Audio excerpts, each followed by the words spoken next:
Hello, my friends. This is Rabbi Aharon Dobinsky coming to you today from Yerushalayim, the holy city of Yerushalayim, in the beautiful country of Israel. Just back from a month in Shmutz La'aretz in America. Oh boy, I don't know how you guys do it. It's got to be the most difficult thing I've ever done in my life, trying to keep all the halacha and all the davening and everything else that you have to do as an observant Jew in America is extremely difficult. My hat's off to all of you. Kudos, because it's very difficult, in my opinion, to be an observant Jew in America. Yes, I've heard people say to me, yeah, but Williamsburg, yeah, but there are other areas.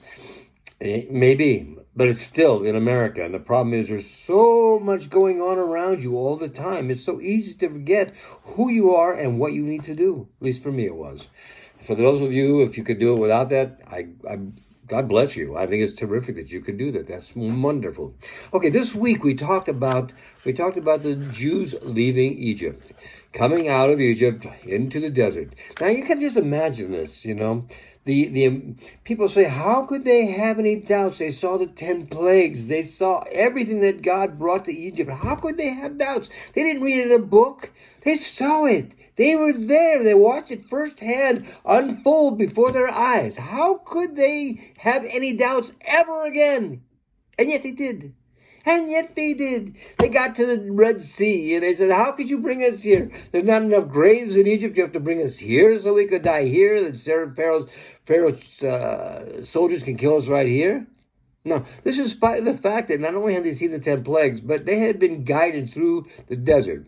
Now, understand the amount of Emuna, the amount of faith, the amount of Bitachon, the amount of trust that was necessary for these people to even go. Remember, Moshe came to them and said to them, I'm going to help take you out of Egypt. And they all looked at him and went, yeah, you and who else? No, me and Hashem, we're going to take you out. And they said, sure you are. And then when the time came and Pharaoh told them to leave, which was this week, he says, they said, where are you going to take us? And he goes, out there.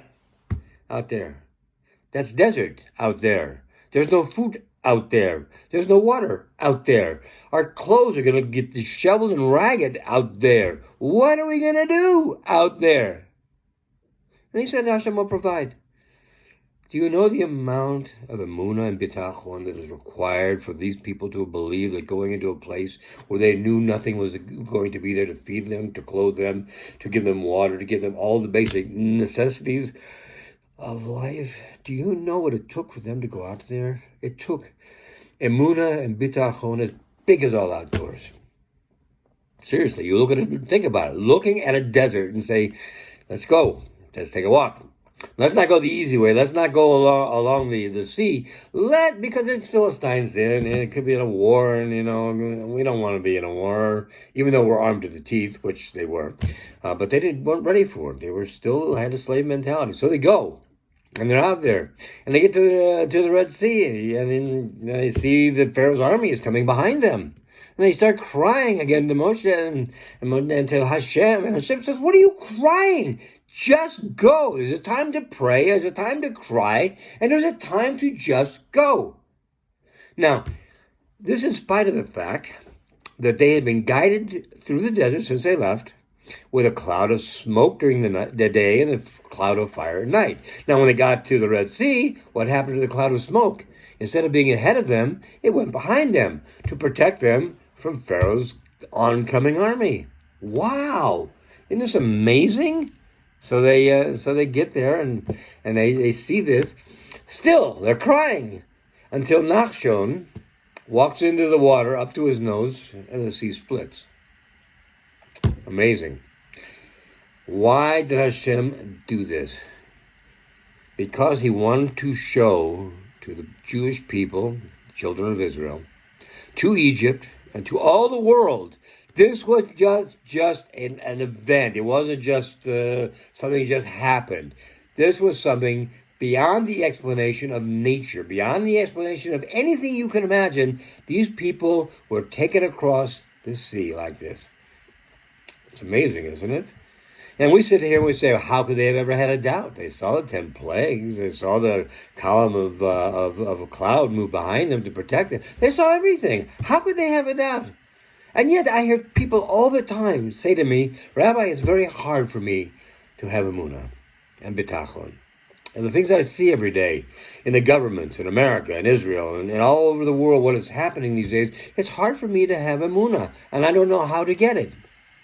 Well, I don't think it's hard for you to have Emuna. I think it's hard for them to have Emuna in Hashem. And they just need to work on that because they have Emuna. You have Emuna every day when you go out. When you go to the store and you buy yourself a quart of milk and you bring it home and you open it and you don't test it for poison, and you don't test it for acid, and you don't test it for soap, and you don't test it for any of a myriad of things that could be put into it, you just drink it. Why? You have Emuna. You have faith in this company that you don't know from Moshe. You have faith in this company that they put this together, it is safe, and they send it out to you and you can drink it. And you have the trust that comes along with that. So you drink it. Not a big deal. So you have Emuna. What about driving? You drive your car, okay? Every day you drive your car. It's 2,000, 3,000, 4,000 pounds going at high rates of speed, and there are people with cars equally big and bigger and trucks and other things on the other side of the road coming your direction, coming the direction you just came from. How do you know there's no crazy people over there? How do you know there is somebody saying, today, I think I'll cross that line, see how many cars I can take out? How do you know? The answer is you don't know. It could very well be. My Zaidi used to say to me, you need to drive as if everybody else out there was crazy, and so I do. And you might take this as good advice for yourself. But the fact is, you'd go out there in complete faith that these people will not hurt you. In complete trust, you drive down the road. So Emuna and Bitachon are there. You have them, and they're strong. And every day that this doesn't happen to you, they get strengthened. Because there's an experience with which you can take Emuna and Bitachon in these areas. So why would it be hard for us to have Emuna and Bitachon in Hashem? I mean, He's shown us through experience, through all the things He's done for us in Egypt, taking us out of Egypt, taking us to the Red Sea, giving us food in the desert, water in the desert, all the things He's done for us over time, helping us to build the first temple, helping us to build the second temple, and getting ready, Bezrat Hashem, to bring Mashiach to us, to help us to bring back the third temple.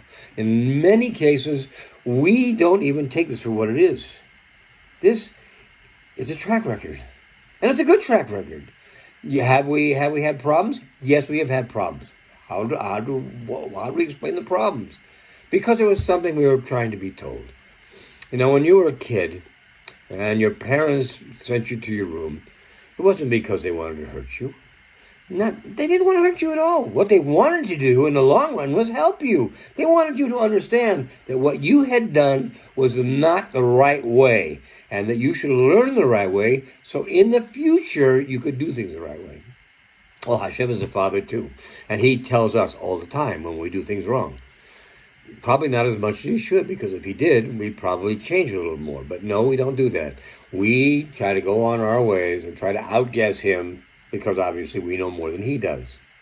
Wrong. We don't know more than He does. He knows what is, what was, what will be. We know the past as we remember it, which of course is jaded. We know the present sometimes, but not always. And we have no idea about the future yet. He has total control, total knowledge of all these things. And He has control of everything that happens. It says in Torah that every day Hashem recreates the whole universe, all 7.7 billion people, all the animals that crawl here, all the vegetation, all the rocks, everything else. He creates it anew every day.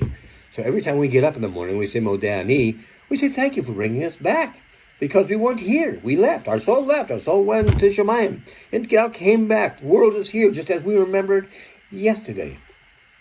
This is a great thing.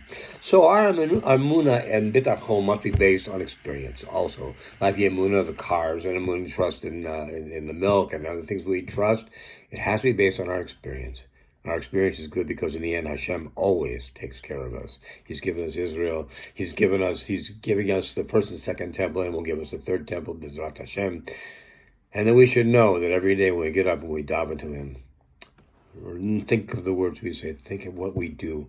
And think of how much we should appreciate all that he does for us. And if we do this, every day we will bring about the coming of Mashiach Tzidkenu and the third Beit HaMikdash, Bimhed Rabbi Amenu. Have a great week ahead, all my friends. I missed you all last month. I was on vacation, like I told you.